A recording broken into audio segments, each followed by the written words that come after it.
Okay, so in previous video we studied about what is an array, what are its type, why is it used.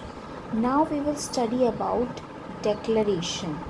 ठीक है, what is array declaration. Now for that, if you know what is declaration, declaration क्या होता है? Allocation of memory. Declaration means allocation of memory. आप कोई भी variable जब बनाते हो, आप जब लिखते हो INT A, तो इसका मतलब है आप मेमोरी में एक स्पेस एलोकेट कर रहे हो A के लिए जिसका साइज़ होगा 2 बाइट्स. क्यों? क्योंकि INT का साइज़ कितना होता है? 2 बाइट्स. उसी तरह अगर आपने लिखा फ्लोट C, तो इसका मतलब आप मेमोरी में एक ब्लॉक अपने लिए एलोकेट कर रहे हो जो रिप्रेजेंट होगा C से और जिसका साइज़ होगा 4 बाइट्स. क्यों? क्योंकि फ्लोट होता है 4 बाइट्स का. तो डिक्लेरेशन का मतलब होता है एलोकेशन ऑफ मेमोरी. ठीक, तो अब एरे का डिक्लेरेशन कैसे किया जाता है ये देखते हैं. What is the basic syntax? We'll study the syntax first. ठीक है, सिंटैक्स है you write the data type. आप डेटा टाइप लिखते हो. ठीक है, फिर स्पेस देके आप एरे का नेम लिखते हो and then you draw this square brackets. फिर इक्वल्स टू का साइन, न्यू, फिर आप डेटा टाइप लिखते हो और ब्रैकेट्स के अंदर साइज लिखते हो और सेमीकोलन. ठीक, ये है पहला सिंटैक्स, फर्स्ट सिंटैक्स. 3 तरीके से कर सकते हैं. ठीक है, पहला है ये. क्या होता है डेटा टाइप? इसका एग्जांपल देख लो. आपने लिखा INT, वेरिएबल का नाम, एरे का नाम आप कुछ भी रख सकते हो. मैंने रखा A और ये स्क्वायर ब्रैकेट ओपन और क्लोज, इक्वल्स टू का साइन बनाया. न्यू वेरिएबल के बारे में हम classes as basis of computation में ऑलरेडी पढ़ चुके हैं, तो हमें पता है कि क्या होता है. ठीक है, न्यू का काम क्या होता है? मेमोरी एलोकेट करना. फिर डेटा टाइप कौन सा है? जो यहाँ लिखा है. तो क्या लिखा है? INT. और फिर इसके अंदर साइज़ जो जितने नंबर ऑफ एलिमेंट्स आपको एरे में स्टोर करने हैं, नंबर ऑफ एलिमेंट्स. अगर 5 स्टोर करने हैं तो 5, 15 स्टोर करना है तो 15, 10 स्टोर करना है तो 10, 100 स्टोर करना है तो 100. So this is the number of elements. कितने एलिमेंट्स होंगे उस एरे के अंदर, वो आपका साइज़ हो गया. ठीक, अब आपका है सेकंड टाइप. दूसरे तरीके से आप जो एरे को डिक्लेयर कर सकते हो उसका तरीका वो भी देख लो. वो करने का तरीका कुछ नहीं, बस थोड़ा सा डिफरेंट है. डेटा टाइप लिखा, ठीक, और उसके बाद आपने ब्रैकेट्स ओपन क्लोज किए और आपने एरे का नेम लिख लिया. ठीक है, equals to new data type and then size. तो इसका भी एग्जांपल देख लो. कुछ नहीं करना है, INT A टाइप, ये बस इसमें आपको ये लिखना है. ठीक है, is equals to new INT 5. ठीक, अब थर्ड टाइप का डिक्लेरेशन का तरीका देख लो. थर्ड तरीका क्या होता है? थर्ड तरीका है कि आप इसी काम को 2 लाइन में करो. पहले आप लिखो डेटा टाइप, एरे नेम और ये स्क्वायर ब्रैकेट्स. फिर नेक्स्ट लाइन में आप लिखो array name, this sign is equals to data type और साइज. ठीक है, इसका एग्जांपल मतलब सेम चीज़ आप कर रहे हो, बस 2 लाइन में कर रहे हो. INT A आपने ऐसे लिख दिया, फिर आपने लिखा A this is equals to INT 5. तो ये 3 तरीके हैं एरे को डिक्लेयर करने के. आप कंफ्यूज मत होइएगा, आप हमेशा यही वाला एक इसको लर्न कर लीजिए या मेमोराइज़ कर लीजिए. आपको इसी को लेके चलना है। जब भी एरे डिक्लेयर करना है ऐसे करना है। डेटा टाइप लिखना है, ठीक है, डेटा टाइप लिखना है। उसके बाद आपको एरे का नाम लिखना है, जो भी आप नाम लिखना चाहें। स्क्वायर ब्रैकेट ओपन क्लोज किया, फिर न्यू वेरिएबल लगाया, INT किया और एरे का साइज़ लिख दिया। अब ये साइज़ डिपेंड कर सकता है। देखो अगर आप फ्लोट बनाओगे तो आप लिखोगे float A this is equals to new float और साइज़ है मान लो 10, तो इसके अंदर कितने एलिमेंट स्टोर होंगे? 10 स्टोर होंगे। हमने लिखा char C is equals to new char और हमने लिखा 5, तो इसमें कितने एलिमेंट स्टोर होंगे कैर टाइप के? 5। तो ये होता है size of array, size of array, या आप कह सकते हो number of elements in array. Array में कितने एलिमेंट्स हैं या एरे का साइज़ क्या है, वो इस ब्रैकेट के अंदर जो वैल्यू लिखते हो उससे पता चलता है। तो एरे डिक्लेयर करना आ गया। 3 तरीके से कर सकते हैं, हम लोग हमेशा फर्स्ट वाला ही फॉलो करेंगे बिना कंफ्यूज हुए।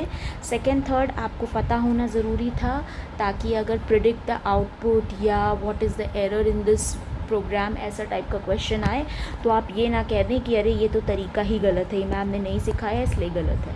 तो मैम ने आपको तीनों बता दिए हैं, but to avoid any kind of confusion stick to way number 1, that is INT data type, variable name, new data type size। और ये डेटा टाइप देखो मैंने हर जगह स्मॉल लिखा है, कहीं भी I कैपिटल नहीं है, फ्लोट का F कैपिटल नहीं है, कैर का S कैपिटल C कैपिटल नहीं है। Is this clear? This much is clear? Declaration समझ में आ गया? Okay, very good. अब डेक्लरेशन समझने के बाद दूसरी चीज़ ये होती है समझने के लिए कि जब आपने एक ऐसा वेरिएबल बनाया INT A टाइप का जो एरे है और आपने लिखा न्यू INT 5, ऐसे आपने लिखा, तो आपने एक मेमोरी लोकेशन बना ली। ये मेमोरी है, मेमोरी में आपने एक A नाम का स्ट्रक्चर बना लिया जिसमें 1 2 3 4 5, जिसमें आपके 5 ब्लॉक्स हैं, ठीक, 5 ब्लॉक्स हैं। फिर से 1 मिनट,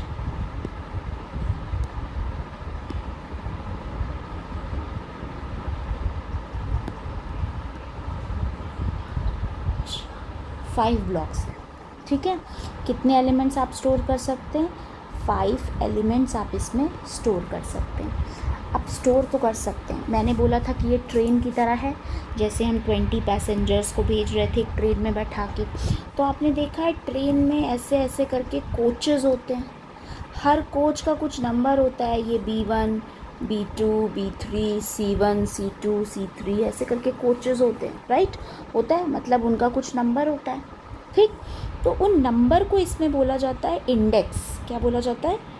इंडेक्स। इंडेक्स मतलब नंबरिंग, नंबरिंग, इंडेक्स मतलब नंबरिंग। लेकिन इसमें सबसे ज़रूरी समझने वाली बात है कि हम लोगों की नंबरिंग शुरू होती है 1 से, लेकिन एरे की नंबरिंग शुरू होती है 0 से। 0 1 2 3 4, ठीक। तो इसका मतलब इंडेक्स क्या होता है? इंडेक्स एक तरीके से, index is an, you can से, इंडेक्स को हम सबस्क्रिप्ट भी बोलते हैं, इंडेक्स को हम सबस्क्रिप्ट भी बोलते हैं। Index or you can say subscript is the location or you can say address of the element. जिस भी एलिमेंट, यहाँ पे पहला एलिमेंट स्टोर होगा या दूसरा तीसरा चौथा पांचवा, उसका एड्रेस क्या होगा, उसका इंडेक्स क्या होगा? 0 1 2 3 4, and it always starts with 0, हमेशा 0 से ही स्टार्ट होता है। 0 1 2 3 4, इतना समझ में आ गया? तो हमने देखा what is, how to declare an array. 3 तरीके थे, हम पहले वाले पे स्टिक रहेंगे।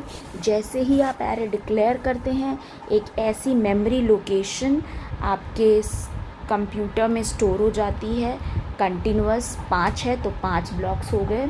अब इन पांचों ब्लॉक्स का कुछ एड्रेस होता है जिसको कहते हैं इंडेक्स, और वो इंडेक्स हमेशा स्टार्ट होता है 0 से। ठीक है, हमेशा इंडेक्स कहाँ से स्टार्ट होता है? 0 से। और साइज़ ऑफ द एरे क्या होता है? जितने साइज़ ऑफ एरे है जो कि इसके स्क्वायर ब्रैकेट्स के अंदर लिखा हुआ है। ठीक, इतना समझ में आया? Clear? This much is clear to everyone? Okay, now see, इसका मतलब ये जो आपने a इज इक्वल्स टू, ये जो आपने एरे बनाया जिसमें 5 डेटा 1 2 3 4 5, इसमें ये है 0, ये है 1, ये है 2, ये है 3, ये है 4। साइज़ कितना है? 5। साइज़ कितना है एरे का? एरे का साइज़ है 5। अब इसको मैंने बोला ना कि ये एरे का मेमोरी रिप्रेजेंटेशन है या इसका एड्रेस कहा जाता है। तो एड्रेस को लिखने का तरीका होता है, ए का 0 है, ये ए का 1 पोजीशन है, ये ए का 2 पोजीशन है, ए का 3 पोजीशन है और ए का 4 पोजीशन है। समझ में आया? ये क्या हो गया? ये इसका लोकेशन हो गया। इसको बोलते हैं इंडेक्स, इसको बोलते हैं इंडेक्स, या इसको बोलते हैं सबस्क्रिप्ट, या इसको बोलते हैं subscript. Clear? This much is clear to everyone? हमेशा 0 से स्टार्ट होगा और साइज़ -1 तक चलेगा। 0 से स्टार्ट होगा, 0 से स्टार्ट होगा और कहाँ तक चलेगा? साइज़ -1। साइज़ कितना है? 5। 5 - 1 इज़ 4। ठीक है, अगर आपने लिखा होता INT C is equals to new INT 10, ऐसा लिखा होता तो आपकी मेमोरी लोकेशन ऐसी होती। देखो कैसी होती, 1 2 3 4 5 6 7 8 9 एंड 10। ठीक है, ये होती आपकी C। और इसकी नंबरिंग कैसे चल रही होती? इसकी नंबरिंग चल रही होती 0 1 2 3 4 5 6 7 8 and 9. That is, it has started with 0 and it ended with size -1. Size was 10, 10 - 1 is 9. Is this clear? ठीक, declaration समझ में आ गया? Okay. Now in the next video we will study how to accept data or store data in an array. This declaration we have done this much part. जब हम variable बनाते थे INT A करना हम सीख गए। अब इसमें वैल्यू कैसे स्टोर करेंगे ये हम नेक्स्ट पार्ट में सीखेंगे। ठीक है, तो एरे बनाते कैसे हैं ये पता चल गया, बनाने के बाद एग्जैक्टली होता क्या है मेमोरी में ये पता चल गया। अब एरे में डेटा कैसे स्टोर किया जाता है we will learn in the next part. So please go through this video 2-3 times so that your concept is clear before you watch the next video. Okay.